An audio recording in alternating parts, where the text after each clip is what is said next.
Good morning. Thank you for joining us live on a Google Hangouts with the Falkor. I'm Tori Sindorf. I'm a science communications intern with Schmidt Ocean Institute, and we are joined live by Dr. Barbara Block and Dr. Taylor Chappell, who are going to tell us all about their White Shark Café voyage. So we're going to do a quick little presentation with them, and then we'll have some Q&A time with some classrooms that we have in a Hangout. All right, Dr. Barbara, you want to take it away? Yeah, great. Hi, everyone. We're about 200 miles west of San Diego, and we're coming home from a 1-month voyage out in the middle of the Northeast Pacific. And we started this voyage in April, and we've been out 30 days studying some remarkable oceanography around some large iconic predators called white sharks. And so Taylor and I are going to each talk to you for a few minutes and tell you about the voyage, but I want to remind you we're on a moving ship. So if we're moving around a little bit, it's because the ship is rolling. So we are scientists who study the oceans, and we come from different disciplines. Some of us study ecology, some of us study the ocean itself, and others study the white sharks, and some study the prey of the white sharks. And we came together as one group. There's about 11 scientists, 30 crew on a very big ship. The ship is 240 feet long, and it's one of the finest boats we've ever been on. This vessel took us east of Hawaii by 1,300 nautical miles. It took us 5 days to get to where we were going. And once we got there, we were in the middle of the ocean, and we started to ask questions about what makes this place special for white sharks. Now, the question is, how did we get to know that white sharks were there? And so I'm going to let Taylor tell you a little bit about why the white sharks were there, and then we'll tell you some of what we discovered. Thanks, Dr. Block. Good morning, everybody. I am a shark ecologist, a shark biologist. So one of the main things that I do is study white sharks. And so in the fall of every year, I'm in California with Dr. Block and the rest of our team, and we're looking for white sharks. And so when we find them at these special research sites, we put these small tags on them. This is called a satellite tag. This is basically a little onboard computer that will travel with the shark. And so what we were able to do is put these tags on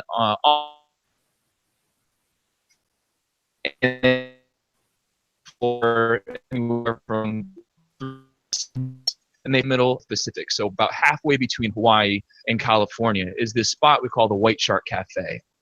And it's a spot that the sharks every year go out to visit. So we use these tags to show us where the sharks were going.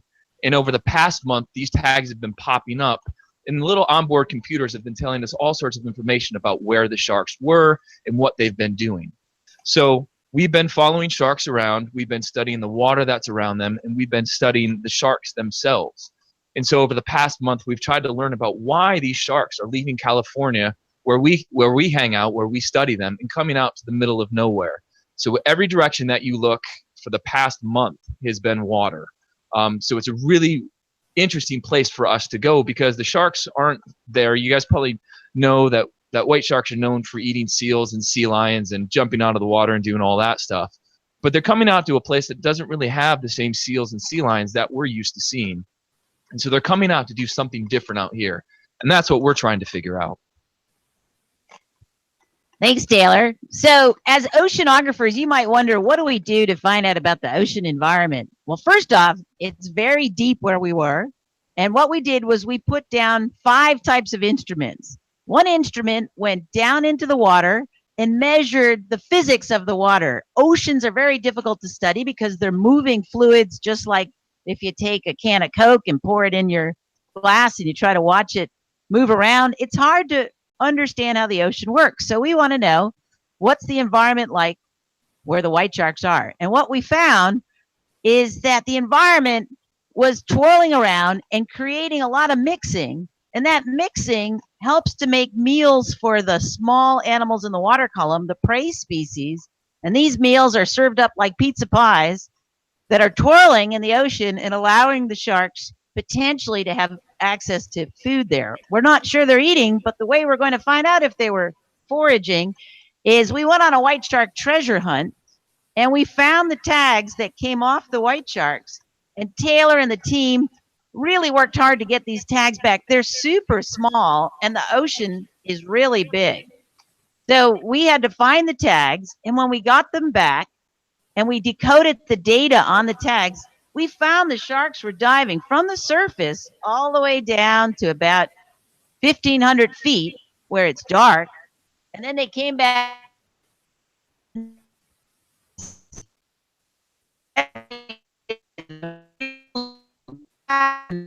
from the ocean to the. So they've created this big puzzle for us where we're trying to understand what they're doing, and in order to into the ocean, and so we took this big camera and we let it go into the ocean with a cable about 9 different times, and we collected 70 hours of observations of what lives down in the zone of the ocean that wasn't lit. And we found these really cool organisms. We found these looking up. That was really quite a surprise for me because I thought the fish would swim this way, but down deep, they always look up because that's where the light and the food is coming from. What else did we find out there, Taylor? We actually saw a lot of animals because it's so dark. These animals make their own light, so they have all light up, and then they have these huge, gigantic eyes, so that they can see when it's dark. You guys know when there's not much light. Well, these animals have really big eyes, so that they can use just a little bit of light that they have and still see all of their prey. So we saw all sorts of really sort of crazy looking fish that have these adaptations or these sort of tricks in order to survive where it's really dark. So our team has taken a lot of information from this part of the ocean, and now our objective is we've got to take this disparate information and put it together. One of the coolest things we did was we used a modern technology, and just like a forensic scientist, a police officer at a crime scene, we asked the question, can we use DNA to see who's there? So we found out that animals like white sharks shed a few cells into the water column, and our scientists could take a glass of water, literally, put it through a filter,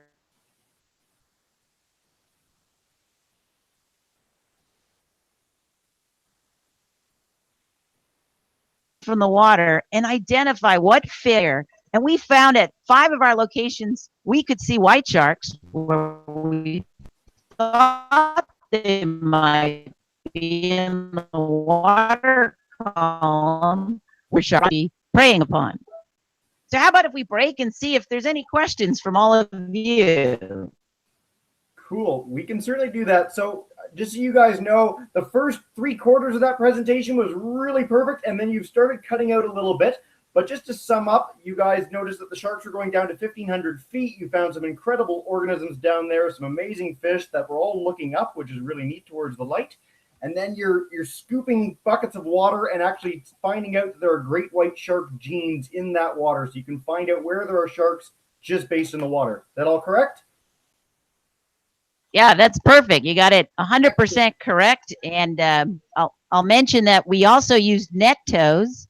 So 2 scientists every night put a traditional tow into the water, so a net. And the net is just like a bucket that's being dragged behind the boat for about 5 hours. And they brought up animals that we could identify and look at their specializations to understand how they were particularly adapted for this open sea, potential desert environment. And the big news is that while we thought it was a desert out here, that's where we were coming from. When we looked from space from a satellite at where we were going to where the white sharks hang out, their hangout doesn't look like a very fun place from the sky. But once we got there, we found there was a lot of things happening in the ocean. It was much more interesting and much more promising to make a living out there than we had initially thought when we were first looking with traditional satellite technology. Very cool. All right. Do you guys want to go straight to questions? We can do that. Is there anything else you wanted to mention before we do? We'll never know the answer. Ready to you? I remember that they are in the middle of the Pacific on a ship getting internet from satellite, and there's actually another video call going on at the same time, an update call with the other scientists. So we're having a little bit of freezing and lagging problems, but I think we can hold on in there. Yeah, that's great. So what we'll do is we'll do questions, and then we'll direct them to the ship. And if you guys answer, great. And if it breaks up, then Tori, you know the answers, and we can go from there. All right, so we'll start with Mr. Bartnick's grade 5 class from Enid, Oklahoma, joining us from lunch. So if you guys have any questions, come on up. I'm Cooper, and what's your favorite part of studying the great white shark? Oh, that's a great question from Oklahoma. What's our favorite aspect of studying the white sharks? So I particularly like to see the white sharks up close and personal. So when we're back at our California home, we very much like to be out in a small boat and bring the white sharks up close to the boat so we can photograph their fins. Every fin is like a fingerprint. Every fin is unique. And I particularly like to see how calm the white shark is and how beautiful the animals are. And you can go to our Meet the Sharks page where Taylor and the team have provided more information and video and names for these sharks that have come and swum all the way out to the Northeast Pacific. And particularly, I like the shark called Tilden, because Tilden gave us a lot of data back, and I thought he was really quite cooperative in this study. Here's Taylor to answer his favorite aspects. Oh, thanks. Yeah, that's a great question. Honestly, I love all of it, so it's hard to pick one thing out. But I think the coolest part for me is that these sharks are doing really interesting behaviors. And so every year these sharks are traveling thousands of miles out into the middle of nowhere and coming back. So it's sort of like if every year you decided that you were going to walk from your classroom down to Florida and back, just to, for some reason that I don't really understand, and I'm trying to figure that out. So the idea that they're making these huge movements and coming back, and they know exactly where to go. They don't have a GPS like we have.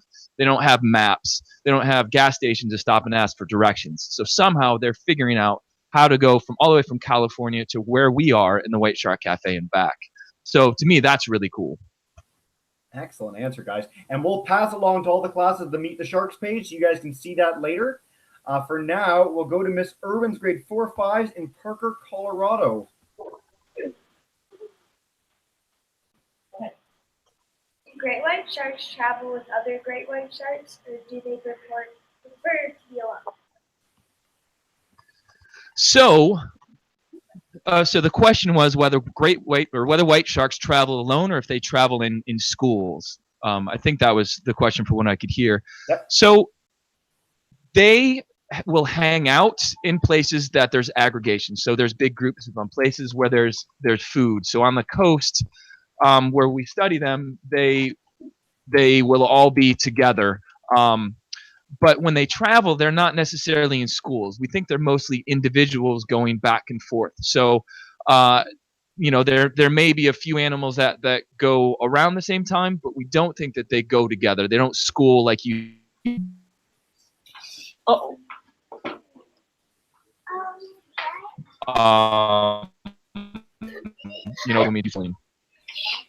So we put up a track. I hope everyone can see. Can you see the track? You can nod your heads if you can see a track behind us. Yep. Okay, so this is one of our sharks. This is Tilden, who left California in the fall and then came down out to the cafe. And it looks like Tilden had moved around the cafe. That's about the size of Colorado, and then came outside the box. And then just as we arrived, we found Tilden right on the western edge of the cafe box. Tilden's tag popped up. Taylor helped locate it. We recovered it, and we built this track of Tilden's biology. And we can also see Tilden's diving behavior when we look at the track as it goes deep into the water column. These tracks are all online on the whitesharkcafe.org. Go to White Shark Data, and you can download Tilden's track and some of the exciting biology we saw from Tilden after recovering the tag. Excellent. All right. And you can also download the other sharks. Perfect. Let's go to Miss Teeson's grade 3-4s in Surrey, British Columbia. You we guys are. have a question? Okay. Ask yours, Jesse. What's your favorite kind of species of sharks? That's an easy one. We like particularly the white sharks, the makos, and the salmon sharks. They're all cousins of each other. And the reason I like them is they keep warm bodies like we do. So it's very unusual in the world of the ocean when you breathe with a gill to have a warm body. But the white shark, its cousin, the mako, and the salmon shark, which might be up in Vancouver some of the time, and the water's off your coast there. These sharks are very energetic sharks that keep a warm body, and it allows them to go where they want to go in the oceans. And then it also allows them to be extremely powerful predators. So that's my favorite set of sharks. I'll let Taylor answer that too. Mine would be the same. Obviously, I really like white sharks because of those cool behaviors that they do, because they are this iconic predator, this big predator. I mean, all of you guys have seen a picture of a white shark. Is there anybody out there who's never seen a picture of a white shark? Yeah, I didn't think so. Because they're big, they are impressive. They eat seals, they do these really cool acrobatics, and they have sort of in terms of the science of them are really impressive. So I'd have to go with white sharks as well. I love your guys' faces when you're describing your favorite sharks. It actually says more than the words. You're just so excited, and I love it. All right, let's go to Miss Spira's grade 11 class in Erin, Ontario. What were your guys' original ideas of why the sharks had been migrating to the Great Shark Cafe, and has any information you received changed? Great. So the question was, what were our original ideas that we're trying to answer? And California is it's like an all-you-can-eat buffet. It's a place that the sharks were getting lots of resources, and so we were always curious about why they were leaving California and coming out to a spot, as Dr. Block said, is sort of like a desert. So when we came out here, the two ideas that we had better there was that they were eating out here. Maybe it was more concentrated. Maybe there were, there seals or sea lions that were fatter, so it was more energy for the sharks to eat. The other idea is they were coming out to meet other sharks. So they were coming out to mate out in the cafe. So they're at the coast to eat, and they're coming out to the cafe to meet other white sharks.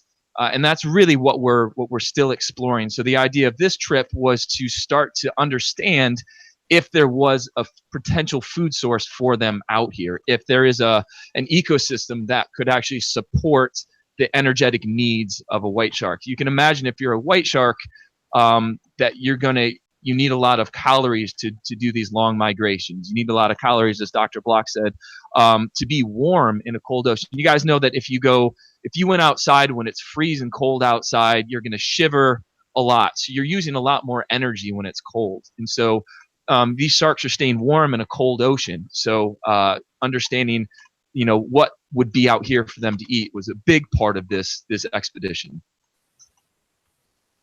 All right, I'll give it a try too. So as Taylor said, we're really not sure why anyone would leave a fast food restaurant like McDonald's along the coast to get out into the middle of this open ocean. But I want you to think about Earth like this. The oceans cover most of our planet. And high seas, where the sharks are now, that's about 45% of our planet. So these regions are some of our most unexplored areas of our Earth. And in these regions, there's bands of organisms called the micronectin, these incredible animals that are like the peanut butter layer of the ocean. And in this peanut butter layer, it comes up every night and goes down every day. And it provides a reliable source of food. It provides a reliable source of food for many different animals. So it's very common for tunas and sharks to leave the coast for part of the year, whether they're in the Atlantic or the Pacific, and to go out into the open sea. And this is the least explored place on our planet. And the reason it's not very well explored is it's really hard to be out here. So you got to have a big ship that costs a lot of money. You've got to have a lot of people on that ship. We've got about 31 crew members helping us out here. And we've got to have a lot of advanced technology. And our nations have to really invest in that type of platform in order for us to be out here. We had a really cool autonomous platform with us called a sail drone. So we had a couple of robots. We had a glider that we called Otis. It had a very nice name, Otis. And we had a sail drone or two. I guess we had two sail drones, and they had sensors that allowed them to listen in the ocean, to observe where the prey are, to take measurements of the environment, and we can leave the robots out while we go home. And that can be sort of good on a rough day like today when it's a little uncomfortable out here. So we're all just beginning to explore the ocean. And I hope some of you become ocean explorers when you grow up. That is a really great segue into our next class's question. So Mrs. Lindsay's class, you guys wrote in a question. You can say it. You just need to demute your own mic. So if you go to the front, little microphone symbol on your computer, click that, and then you can ask that question, which is better than me just passing it along. Go for it, Zach. How long have you been studying sharks?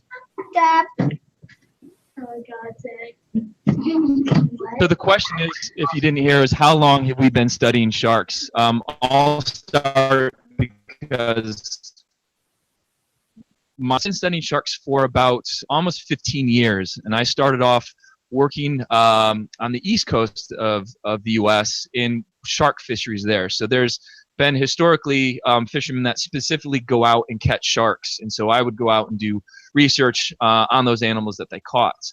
And for about the past 10 years, I've been studying white sharks in California, on the East Coast, and in South Africa as well. But Dr. Block has a much more elaborate history of this than I do.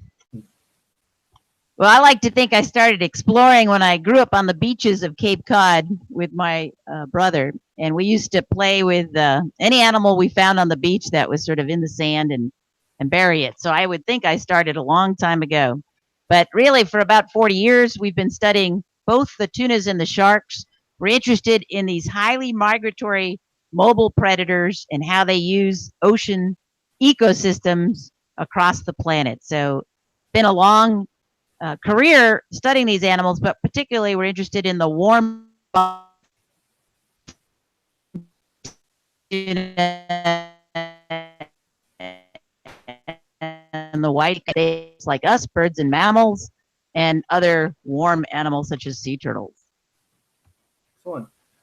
Just to pass it along, just because one of the questions that you guys said is you wanted students to get involved. So the question that the class wrote in was, can students volunteer on your ship? Is there a way for people to volunteer with you guys?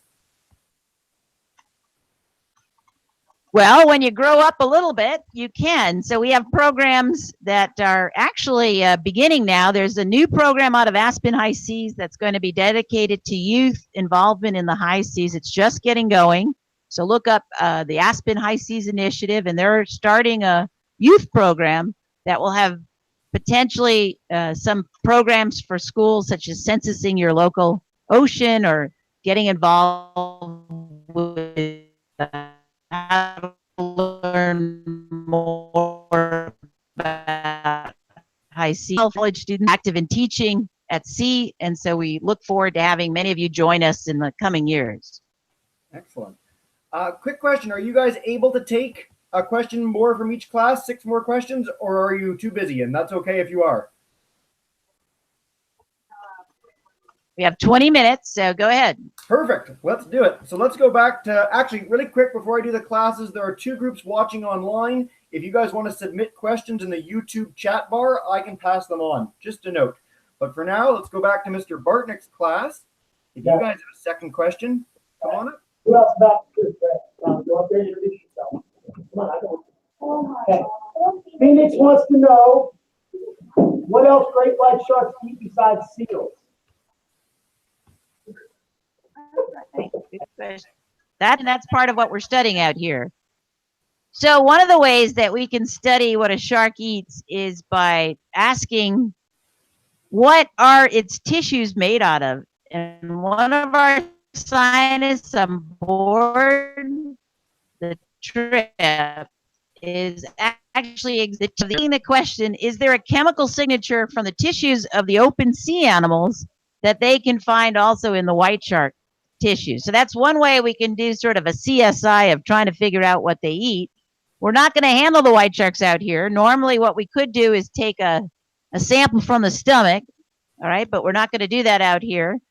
And so what we're trying to do is piece together the mystery through asking what's in the water column. How do the tissues of the white shark compare to the open sea animals that we're collecting tissues from? And then we can also potentially use DNA analysis. I'll let you take a crack at that hard question too. Yeah, so we, it is, as Dr. Block said, it's pretty difficult when you have a big animal like a white shark to figure out what it's eating. But there's things that are potential for them to eat. Elon said, know that they're probably eating tunas, big-eye tunas, which are one of the fish that's out here in the cafe, or bluefin or yellowfin tunas. And there was a shark caught in Brazil a few months ago that had, I think, 7 or 9 sharks inside its stomach. So it had eaten hammerheads. 7, sorry. So 7 sharks inside its stomach. So it had eaten hammerheads and some other pelagic sharks. So white sharks are going to eat, I think, when they're offshore places like this, something that's opportunistic. So if it's around and they can catch it, you know, a marlin, a tuna, something that if it's available, they'll eat it. But we're still, you know, that's still part of the process. And as Dr. Block said, we're looking at their, you know, taking a piece of their muscle, because you are what you eat. Basically, we can get a pretty good idea of what they're eating by looking at their muscle or some of their tissue. Excellent. All right, let's go to Miss Irwin's class again. You guys have a second question? Come on up. How do newborn sharks survive if they leave their mothers right after birth? So the question was, how do they survive after birth? Is that right? Yeah, if they leave their mothers right after birth, how do they survive? What do they do since they're so young? Yeah, so white sharks are, there's no what we call maternal care. So they are, when they're born, they are on their own. So a female shark can have, we think, anywhere up to maybe 12 pups, which is what we call a baby shark, is called a pup. And these pups are about 4 to 4.5 feet long when they're born. And they are completely capable at that moment to eat. So as soon as they are born, they start swimming, and they eat fish, squid, octopus, other sharks, basically anything that's around. And we think that, at least for us here in the North Pacific, that these pups are born down in places in like Southern California near San Diego, or down the Baja Peninsula into Mexico, where there are warm waters and there's a lot of fish and other things to eat. So basically, it's like if they're born into inside McDonald's, where they can just, there's a bunch of food around that they can access. I like the frequent McDonald's and the peanut butter layer of the ocean. This is very exciting, very food based. All right. You can tell that we haven't had access to outside food. We're sort of, you know, it's in the back of our mind now. It's been a month. So just quickly, I know we have one class in Oakville, Ontario that tried to sign into the Hangout and couldn't, and they're watching on YouTube. You guys can submit questions on YouTube, so please do that if you get a chance. But we'll go to Miss Thiessen's class again. If you guys have a second question, come on up. Ask yours. How old can a great white shark get? So the question was, how old can a white shark be? That's a super cool question, because we're still figuring some of those answers out. And that's what's cool about white sharks, is some of these basic things we still aren't sure about. 5 years ago, if you would ask me that question, I would say they live to be about 30 years old. Just recently, a whole new study came out, and we think that they live at least 70 some years, 72, 75 years, at least that long. So sharks grow their backbone, their vertebrae, are sort of like a tree. So every year, a tree gets a new ring, so you can count those rings, tell how old the tree. But is that sometimes when the sharks get really old, those rings get really close together, so it's hard to tell. So just recently, we came up with this new estimate of at least 75 years. And maybe with new technologies that you guys come up with, we'll be able to figure out that maybe they live even longer than that. Outstanding. Very cool. All right, let's go back to Miss Spears' class. Real quick, it is 7:30, so this maybe should be our last question. All right. Can you tell us more about the tagging process? Like how they tag the sharks, how long they stay on, and what kind of information the tags will tell us?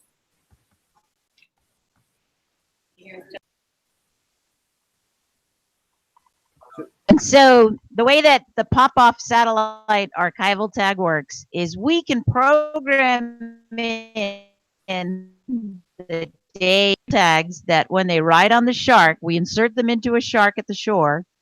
They record data every second on temperature of the environment, the pressure, so we can tell what depth the animal's at, the light level in the ocean, and then time.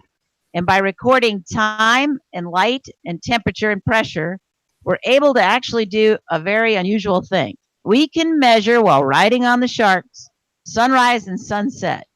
And if you know your time, and if the computer knows sunrise and sunset, we can actually estimate where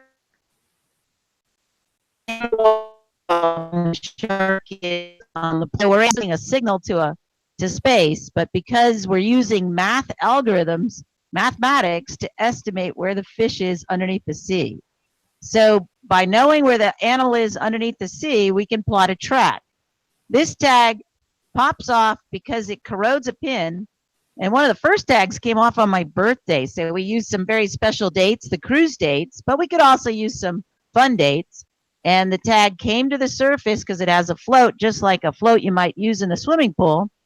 And then at the surface, it sends a "here I am" message to the Earth orbiting satellite. And it says, "here I am." And the satellite looks down and provides a position through a radio uplink through the atmosphere. So that's how it works. Records data on the shark, comes to the surface, and then sends data to satellite. Pretty cool device. And of the tags we put out that were this complex, 18 of 20, so about 90% of them reported data back to us. And only 2 were not in the box. One was over in Hawaii, and another one was back right where we come from in Monterey. What was the one in Hawaii doing?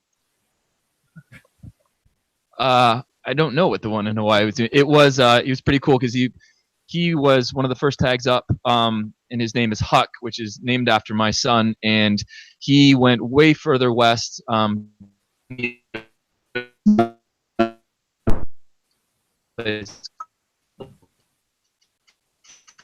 French frigate. So the shark just provided a whole nother set of questions about why would a shark be all the way over the French frigate shoals.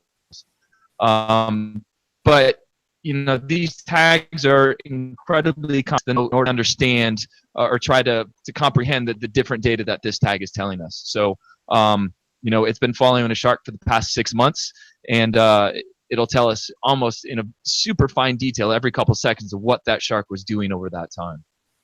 Very cool. So I'm going to ask a quick follow-up based on that in a second, but first to the students, if you don't like math, you can take math and track giant predators from space. So just remember that that's a possibility with math. Go for it. Quick question on the tagging. How do you actually tag them? Is it someone spearing them? Is it someone, how do you get the tags on the sharks? Yeah, I want to step back real quick to your comments about math and just sort of stress to everybody that what we do is it's fundamentally based on those core things that you're doing at school, but it's also not just us that are making this trip happen. There are the engineers that made these tags, that designed the flow of these. They're the computer programmers that are figuring out the algorithms, the codes that make that work, that make that communicate to a satellite. There's so many different fields that do what we do, so that your science, your math, your physics, all those things that if maybe, maybe being out on a boat tagging a shark isn't your thing, but you can still be involved in this type of research, into cool expeditions like this in other ways, and in using those different skills that you get at school. So back to your question about how we tag these. So we put these, it's basically a little dart, and so we'll put them in. We have an aluminum pole that has the tag on the end of it, and we'll insert it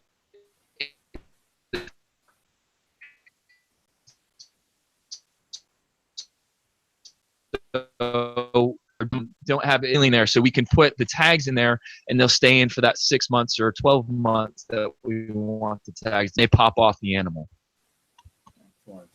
All right, well, we'll finish off with one last question from Miss Lindsay's class. Again, guys, just come on up, demute your mic, and Kylan's gonna do it. Well, Kylan's gonna do it. hey.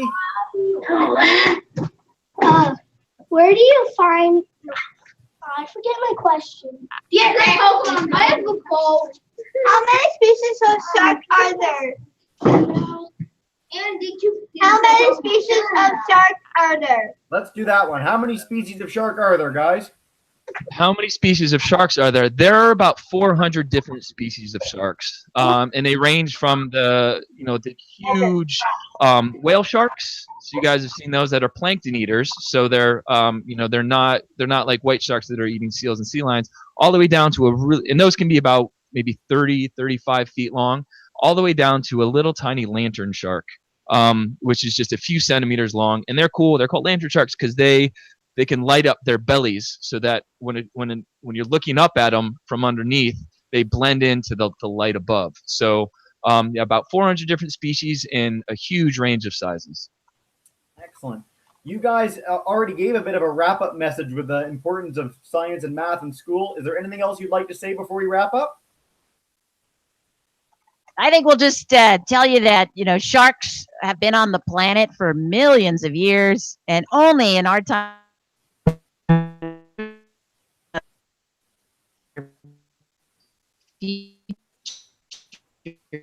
so we have comes from, because sharks and tunas and other animals, they really can be threatened by overfishing and overexploitation. So we just want to remember that these are remarkable creatures that have had a long history on this planet, and we're now reaching out into the open space.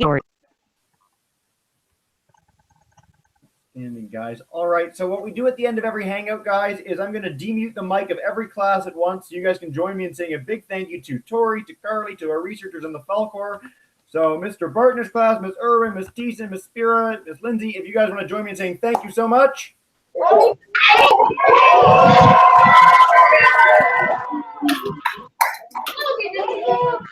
Outstanding, guys.